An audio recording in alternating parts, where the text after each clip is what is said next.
नमस्कार, आप देख रहे हैं आरएडी न्यूज़। मैं हूं योगेश चक्रवर्ती। बिहार में ऑल इंडिया स्पीकर्स कॉन्फ्रेंस होने जा रहा है। नए साल में इस स्पीकर कॉन्फ्रेंस का आयोजन किया जाएगा और इस कॉन्फ्रेंस में इस पर मंथन किया जाएगा कि लोकतंत्र की जड़ें कैसे मजबूत हो या फिर विधानसभा को कैसे सुचारू रूप से चलाया जाए। जैसा कि आप जानते हैं कि विधानसभा के अध्यक्ष speaker he all in all होते हैं और उन्हीं के कंधों पर विधानसभा चलाने की जिम्मेदारी होती है। लेकिन इसका दूसरा पहलू भी है कि भले ही देश भर में आए दिन इस तरह के सम्मेलन किए जाते रहे हों, लेकिन धीरे धीरे विधानसभा का सत्र छोटा होता जा रहा है।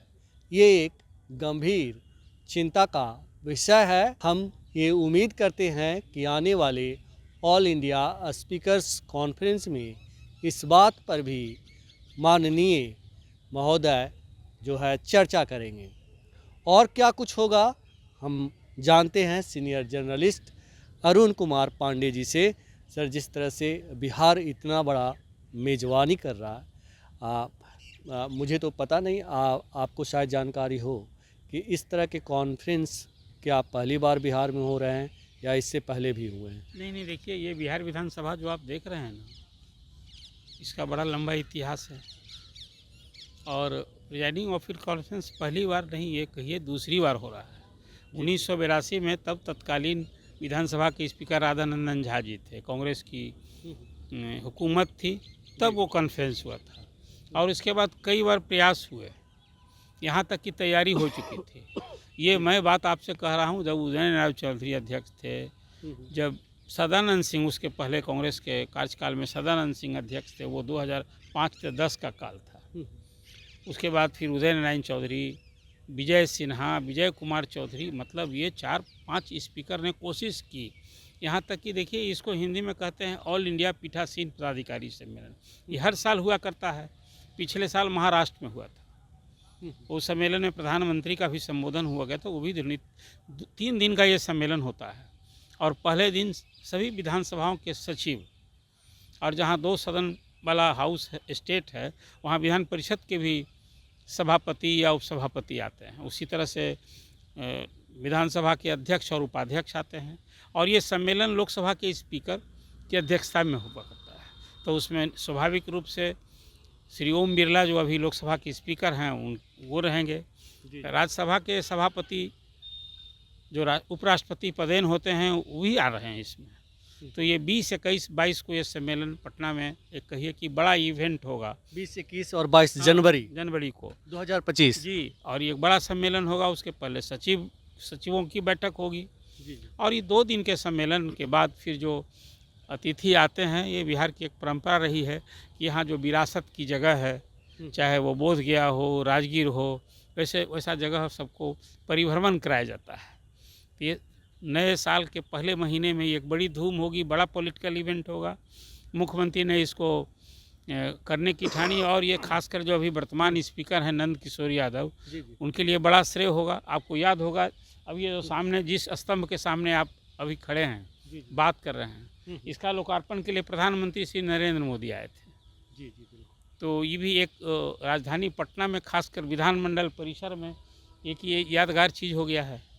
अब फिर नंदकिशोर यादव जी से बात हो रही थी, तो अभी फाइनल तो नहीं है। संभव वो कोशिश करेंगे कि हम प्रधानमंत्री जी को, जैसे महाराष्ट्र में पिछली बार गए थे, पिछले साल जब हुआ तो वहाँ प्रधानमंत्री भी गए थे, तो संभव हो कि समापन के दिन अंतिम में प्रधानमंत्री जी का भी कार्यक्रम हो। लेकिन अभी वो निश्चित नहीं है। सम्मेलन निश्चित है और इस सम्मेलन में कई ज्वलंत मुद्दे हो गए। आपने अभी प्रारंभिक चर्चा में कह दी, पीठासीन पदाधिकारी सम्मेलन में कई बार ये बात हुई। लोगों ने चिंता जाहिर की, अब तो सदन का सत्र सिकुड़ते जा रहा है। संसद की बैठकें तो हो रही है वैसे ही, वहाँ तो सिस्टम भी चेंज हो गया है, अब कमेटी सिस्टम हो गया है। बजट के ले करने का डेट पहले जो अंग्रेज के ज़माने था, बहुत कुछ बदल गया है। लेकिन राज्यों में अभी बहुत कुछ बदलाव आना है। संसदीय प्रणाली को मजबूत करने के लिए लोकतंत्र का ये मंदिर, या कहते हैं लोकतंत्र का मंदिर कहा जाता है, अब इसमें जो संसदीय प्रैक्टिस है, सदस्यों के आचरण है, आए दिन जो स्पीकर की चुनौतियां हैं, ये सब विषय होते हैं। और उसमें फिर 90 दिन की जो बात आपने कही, अब तो 35-40 दिन भी मुश्किल से हाउस, जैसे बिहार की ही मैं बात करूं तो कभी 100 दिन के लिए शेड्यूल बनता था और 70 दिन तक का भी हाउस हुआ है। लेकिन अब तो बस 30-35 दिन, जो अभी संविधान में एक अनिवार्य बात कर दी गई है कि हर 6 महीने पर आपको 6 महीना जैसे पूरे उसके पहले ही हाउस के आपको बुलाना होगा। तो अभी एक बार तो यह भी हुआ था कि अंतिम दिन 6 महीना का समाप्त होने वाला लालू जी का राज था। जी। अब वो संडे का दिन हमको याद आ रहा है, फिर कैसे वो चर्चा हुई, हम लोगों ने अखबार में छापा था कि अब देखिए इस 6 दिन पुण्य को है और हाउस में जो संवैधानिक तो सदन बुलाया गया है, संकट पैदा हो सकता है। आनन फानन में फिर सम्मन हुआ और हाउस असेंबली करके, तो अब तो यदि वो संविधान की अनिवार्यता नहीं हो तो हाउस भी 6 दिन पर। देखिए ये जब हाउस चलता है ना तो नौकरशाही सरकार, मुख्यमंत्री जवाब दे देते हैं हाउस के प्रति। हम ये जानना चाहते हैं सर कि ये जो हाउस होता है उसे लोकतंत्र का मंदिर कहते हैं।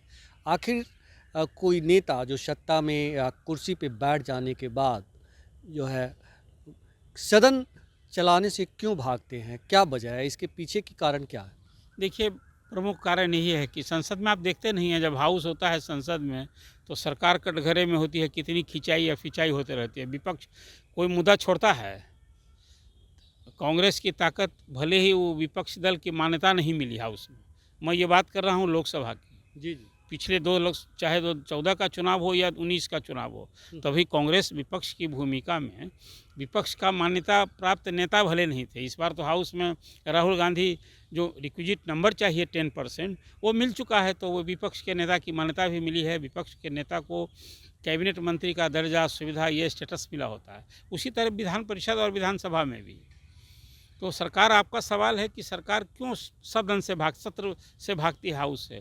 यहाँ सरकार से पूछा, जब मेंबर्स पूछते हैं और जब पूछेंगे तो सरकार कटघरे में होगी, निशाने पर होगी, आंसरेबल होगी, सरकार की फजीयत होती है। विपक्ष तो जो सरकार का कमज़ोर नस है, उसकी कमजोरी विफलता को न उजागर करता है, तो सरकार भागती है हाउस से। और नौकरशाही भी इससे कहीं ना कहीं, जो याद देखिए हर जगह की बात हो गई है। कोई आदर्श स्थिति कहीं बड़ा दुखद मैं इसको मानता हूँ। एक तो कि जो संसदीय लोकतंत्र, मुख्यमंत्री हाउस के प्रति जिम्मेवार होते हैं और हाउस में सरकार की ओर से जो घोषणा की जाए उसको आदेश कहते हैं। लेकिन ये बिहार विधानसभा एक बड़ा दुखद गवाह भी बना है। अभी पिछले साल, इसी साल कहिए, जी। फरवरी में बजट सत्र में मुख्यमंत्री ने घोषणा की थी शिक्षकों की स्कूल की टाइमिंग को लेकर के कि 10 बजे से 4 बजे तक होगा। आज तक लागू हुआ क्या? मैं मानता हूँ इस संसदीय लोकतंत्र के लिए, संसदीय प्रणाली के लिए ये सचमुच दुखदाई है।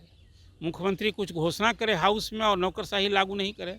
और हर बार इस तरह की जो बातें होती है या इस तरह की जो घटनाएं कहें वो होती है कि मुख्यमंत्री सदन के अंदर कुछ कहते हो और वो लागू नहीं हो, तो कहीं ना कहीं मुख्यमंत्री की ओर से की गई बातें पर जनता का भरोसा उठ जाता है।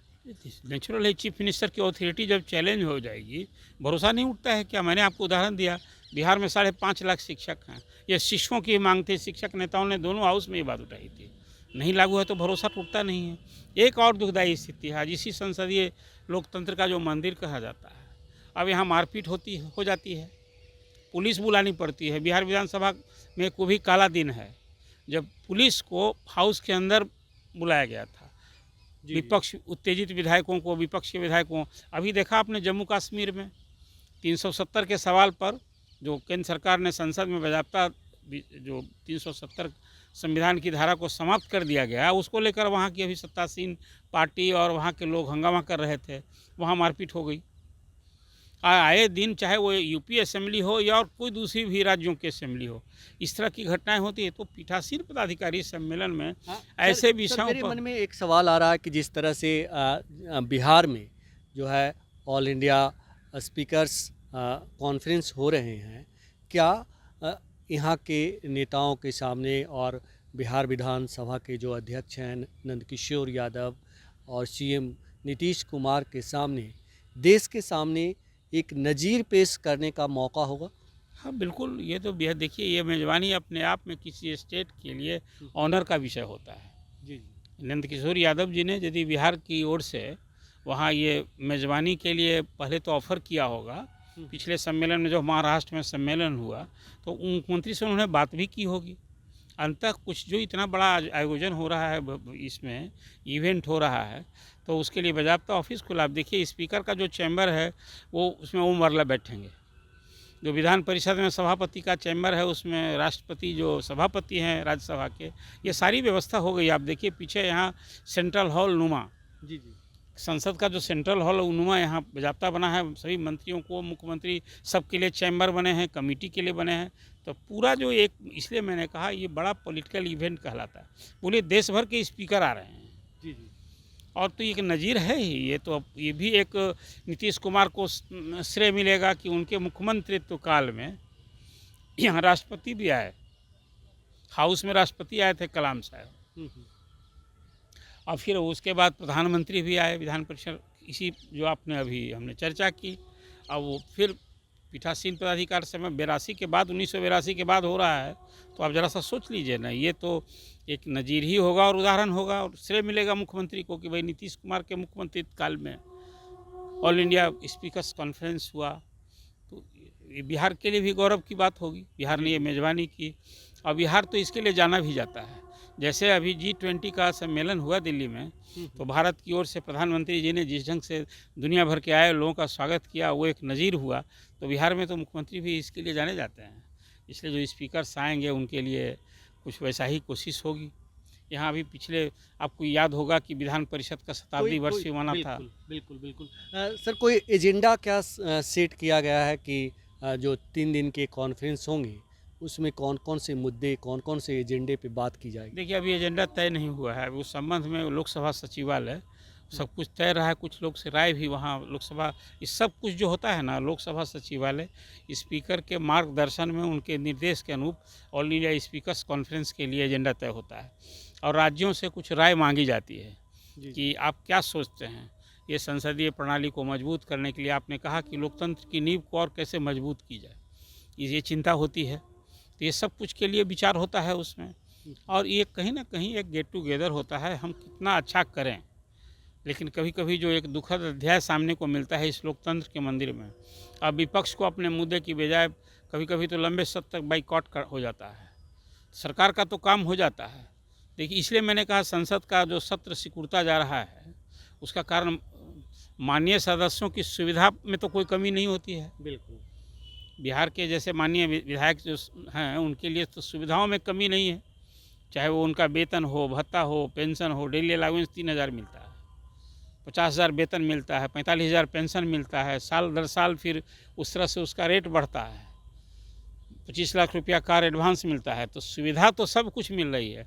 और कमेटी की बैठक होती है, जो कमेटियाँ, जितनी कमेटी है ना हाउस में, जी जी, उस सभी मेंबर कोई ना कोई कमेटी के मेंबर होते हैं, लेकिन कमेटी की रिपोर्ट आने से रही। बहुत बार कमेटी बनती है तो उसकी रिपोर्ट ही नहीं आती है, ये भी एक चिंता का विषय है। तो कॉन्फ्रेंस में मुझे लगता है कि स्पीकर्स जो आए दिन, अब तो एक बात और हो गई है, हाउस के काम में ये विधायिका का काम अलग, सबकी अलग अलग है। लोकतंत्र के जो 3 स्तंभ या 4 स्तंभ कहिए, न्यायपालिका, विधायिका, कार्यपालिका और प्रेस भी, मीडिया भी। जी जी, अब तो बाज़ाब्ता कोर्ट जो है सब कुछ नोटिस ले रहा है, नहीं हस्तक्षेप कर रहा है।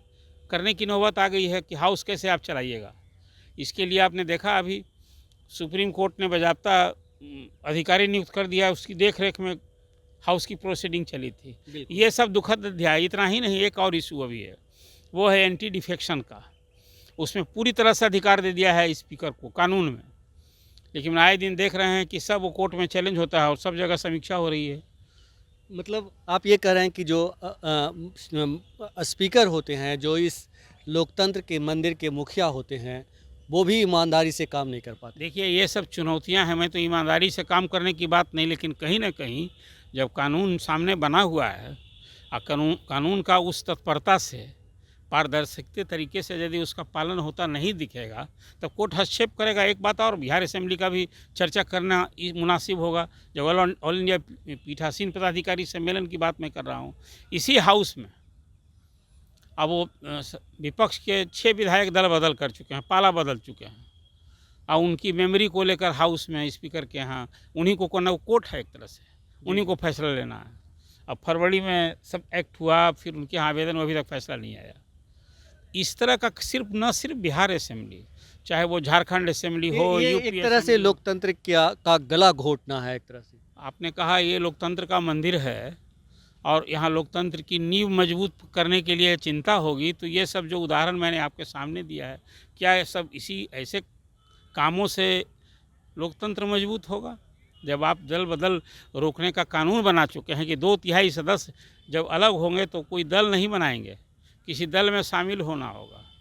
सब कुछ हो रहा है लोकसभा में भी, विधानसभाओं में भी, तो ये सब तो चिंता का विषय है ही। तो ऑल इंडिया स्पीकर्स कॉन्फ्रेंस में क्या विपक्ष की भूमिका भी तय होती है? क्या उनकी भूमिका कैसी हो, नहीं, किस नहीं, तरह से देखिए इस पे भी चर्चा होती है? नहीं, देखिए अभी तो सिर्फ संसदीय प्रणाली में जो आज स्पीकर्स के सामने क्या चुनौतियां हैं, कैसे ये सिस्टम मजबूत हो, और खुद स्पीकर्स को भी जो जहाँ पर देखिए कोई स्पीकर सरकार का ही न प्रतिनिधि होता है, और मुख्यमंत्री या जो सत्तारूढ़ दल होता है अपने पसंदीदा इजी गोइंग व्यक्ति को स्पीकर बैठाता है।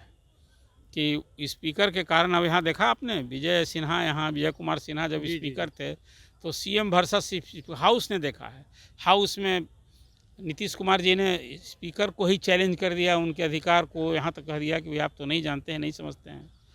ये सब दुखदाई स्थिति है ये हाउस के लिए। इसलिए मैंने कहा कि आए दिन ये तो बिहार इतने सारे उदाहरण पड़े हैं कि अच्छा भी हुआ है यहाँ, और जो दुखदाई हुआ है कि कहीं किसी असेंबली में पुलिस अंदर जाए, उसके यहाँ देखिए सुरक्षाकर्मी सब नियुक्त हैं। ऐसी स्थिति हो गई थी कि स्पीकर अपने चैम्बर में बंधक बना दिए गए थे, बंधक बन गए थे। तो विजय सिन्हा थे, और उसके बाद फिर वहाँ विपक्ष जो है, जब राजद विपक्ष में था तो हाउस जो एक तरह से कहिए कि वहाँ हाउस में पैरेलल हाउस चला रहे थे लोग, विपक्ष चला रहा था।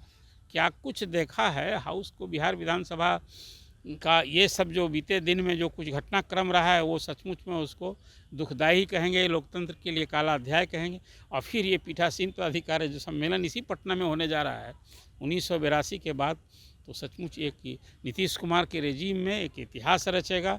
और ये उम्मीद की जानी चाहिए कि वैशाली की जो बिहार की वैशाली गणतंत्र की भूमि है, ये जन्मभूमि है जो कहिए, और यहाँ फिर लोकतंत्र की जड़ें मजबूत करने के लिए यहाँ एक बार चिंतन होगा, चर्चा होगी। पीठासीन पदाधिकारी यहाँ सम्मेलन में जो नए साल में ये पहले ही महीने में 20, 21, 22 को जो यहाँ सम्मेलन होगा, उसमें इन चिंताओं में डूबे रहेंगे और कुछ अच्छा नतीजा है और देश के लिए सुखदाई हो कि बिहार का संसदीय लोकतंत्र, देश का संसदीय लोकतंत्र और मजबूत हो। यही परिकल्पना की जानी चाहिए, उम्मीद की जानी चाहिए। फिर ये तो सब कुछ माननीयों पर तय है, माननीय जैसा आचरण करेंगे नतीजा तो वैसा ही देखने को मिलेगा। तो बिहार के लिए बेहद ही गौरव का क्षण आने वाला है। नए साल के मौके पर बिहार में ऑल इंडिया स्पीकर्स कॉन्फ्रेंस होने जा रहा है और इस कॉन्फ्रेंस में जैसा कि सर ने कहा कि गणतंत्र की जननी वैशाली की धरती पर एक बार फिर लोकतंत्र को मजबूत करने के लिए देश भर के स्पीकर्स जुटेंगे और इस पर मंथन करेंगे। फ़िलहाल इतना ही। आप हमें फेसबुक पर फॉलो करें, यूट्यूब पर सब्सक्राइब करें, लाइक करें, शेयर करें और कमेंट्स कर अपना महत्वपूर्ण विचार और सुझाव ज़रूर दें। धन्यवाद।